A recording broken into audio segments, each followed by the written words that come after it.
बिस्मिल्लाहिर्रहमानिर्रहीम। मेरा नाम शाह नदीम है और मैं NARC में बतौर साइंटिफिक ऑफिसर काम कर रहा हूँ। और मेरे पास जो शोबा है वो फूलों का है। फूलों के शोबे से आप लोग बखूबी वाकिफ़ होंगे, लेकिन बहुत से कुछ ऐसे पॉइंट्स हैं जो मैं आप लोगों को आज बताऊंगा, जिससे आप लोगों को इस शोबे में मज़ीद रहनुमाई मिलेगी। और अगर आप भी फूलों के शोबे में आना चाहेंगे तो उसमें आप भी cut flowers, loose flowers grow कर सकेंगे। फ्लोरिकल्चर जो है, इसमें ये बेसिकली हॉर्टिकल्चर की एक ब्रांच है, लेकिन फूलों के शोबे में हम लोग दो चीज़ों को देख रहे होते हैं, एक फ्लावर्स को, एक ऑर्नामेंटल प्लांट्स को। जो फ्लावर्स होते हैं, अब हमारा जो आम फार्मर है उसे ये नहीं पता कि कितने किस्म के फ्लावर्स होते हैं। फ्लावर्स जो होते हैं वो 2 टाइप्स के होते हैं, एक कट फ्लावर्स होते हैं, एक लूज़ पेटल्स होते हैं। कट फ्लावर्स वो होते हैं जिनकी एक स्पेसिफिक वेज लाइफ होती है और उनको गुलदस्तों में इस्तेमाल किया जाता है या शादी ब्याह की तकरीबात में, अरेंजमेंट्स में इस्तेमाल किया जाता है। लूज़ पेटल्स वो होते हैं जो पत्ती वाले गुलाब होते हैं या फिर गेंदे के फूल। वो जो लूज़ पेटल्स हैं उनका ज़्यादातर इस्तेमाल शादी ब्याह पे और मज़ारात पे ज़्यादा होता है। तो दोनों किस्म के जो फूल हैं इनकी अपनी अपनी इफादियत है।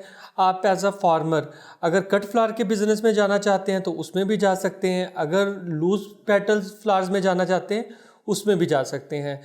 जो कट फ्लावर है उसमें जो पाकिस्तान में ग्रो हो रहे हैं उसमें रोजेस टॉप पे हैं, दूसरे नंबर पे क्राइसेंथेमम है, तीसरे पे लिलियम है और उसके बाद ग्लैडियोलस है।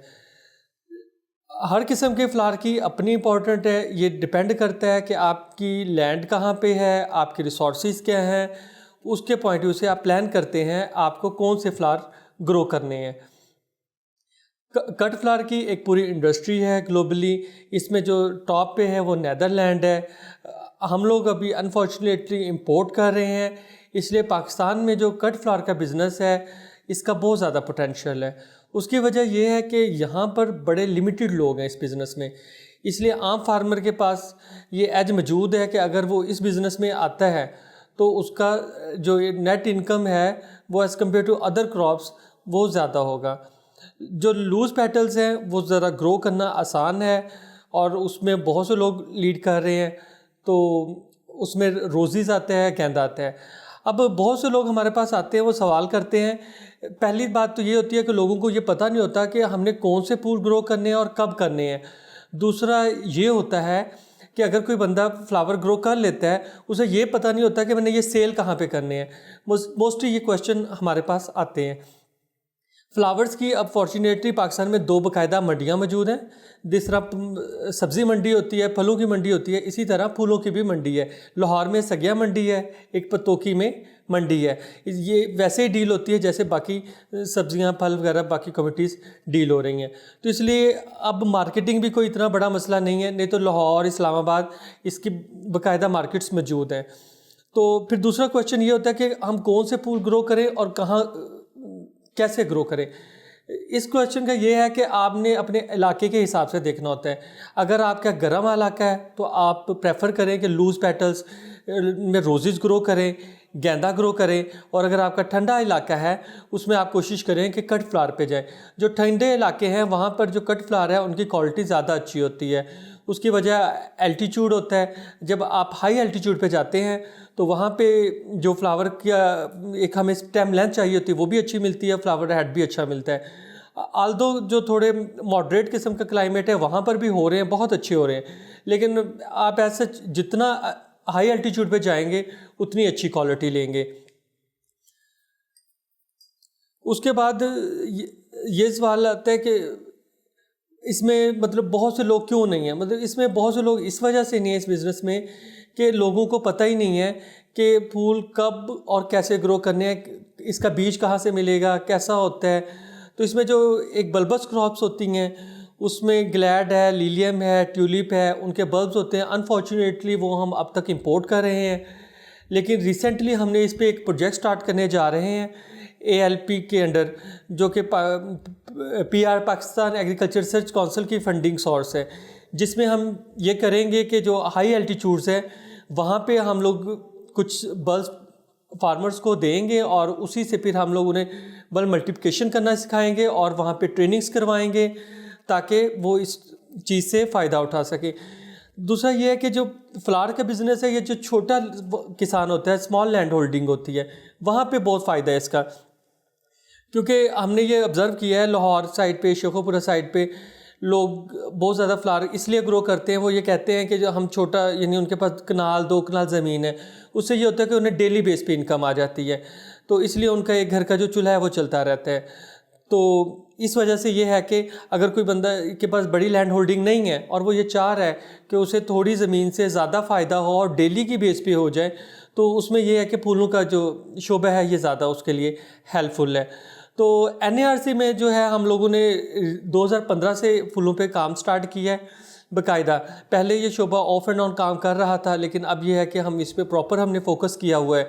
इसमें हमारे 2 ALP के प्रोजेक्ट चल रहे हैं, जिसमें एक प्रोजेक्ट हमारा ये है कि हमने जो नेटिव हमारा जम प्लाज्म है उसे कलेक्ट कर रहे हैं, उसे मल्टीप्लाई कर रहे हैं। उसके अलावा जो है हमारा एक ब्रीडिंग प्रोग्राम चल रहा है, जिसमें हम जो ओपन पोलिनेटेड वैरायटीज़ हैं एनुअल्स की, स्पेशली जैसे स्टेटस है, स्टॉक है, जेरेनियम है, इसके अलावा और डिफरेंट स्पीशीज़ हैं जो ओपन पोलिनेटेड स्पीशीज़ हैं, हम उनके खुद हाइब्रिड डेवलप कर रहे हैं और आने वाले सालों में इंशाल्लाह आप लोगों को NARC से भी हाइब्रिड सीड मिल जाएंगे। इसी तरह जो बल्बस क्रॉप्स हैं उसमें भी हम लोग काम कर रहे हैं। उसके हमारा ये इंशाल्लाह 2022 में प्रोजेक्ट स्टार्ट हो गया हुआ है, जिसमें हम लोग डिफरेंट एरियाज़ में बल्ब मल्टीप्लाई भी करेंगे, फार्मर्स फील्ड में जाके ट्रेनिंग भी देंगे।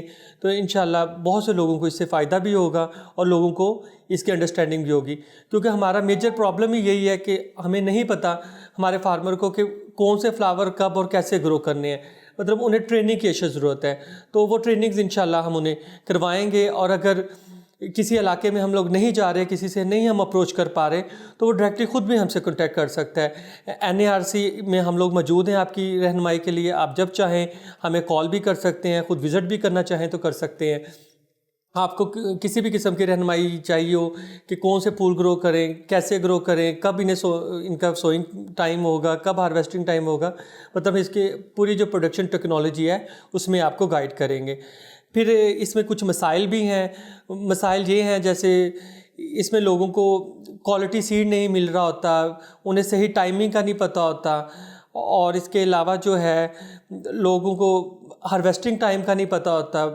तो ये वो सारी कुछ चीज़ें हैं जिसके बारे में अभी वीकनेसेस हैं हमारे फार्मर्स की तरफ से।